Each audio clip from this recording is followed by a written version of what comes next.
On the 25th of February, 1852, the HMS Birkenhead set sail from Simonstown for Algoa Bay, carrying 643 soldiers and their wives and children. Sadly, this would be the ship's final voyage.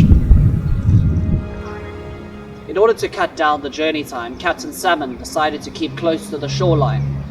On the following morning at about 2 a.m, the ship ran straight into an uncharted rock just 3 kilometers offshore near Gansbaai. In calm conditions, the rock is barely visible, and so had not been mapped before. The ship quickly began flooding and breaking apart. Some soldiers were assigned to the pumps, while others tried to get the lifeboats free. Unfortunately, due to bad maintenance, only a few of the lifeboats could be launched. And so, in order to make sure the women and children survived, the soldiers stood back and let them take the lifeboats first. This is where the expression "women and children first" started. It later became known as the Birkenhead Drill and is still taught and used by the Navy today. One survivor later said, "Almost everybody kept silent. Indeed, nothing was heard but the kicking of the horses and the orders of Salmon, all given in a clear, firm voice." Before the ship went down, the horses were driven into the sea in the hope that they could swim to shore.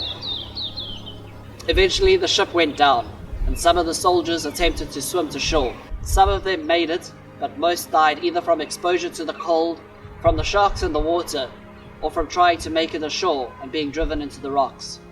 In all, only 193 people survived, as well as the 9 horses that were on board. The incident went down in naval history as one of great bravery. The Birkenhead Drill became standard practice, with women and children first being the response to evacuation on sinking ships.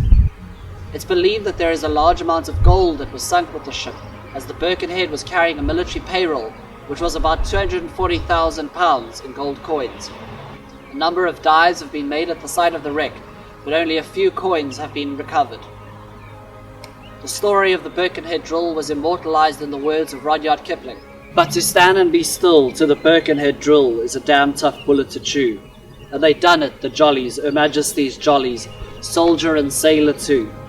Their work was done when it hadn't begun, there was younger nor me and you. Their choice it was plain between drowning in heaps and being mopped by the screw. So they stood and was still to the Birkenhead Drill, soldier and sailor too."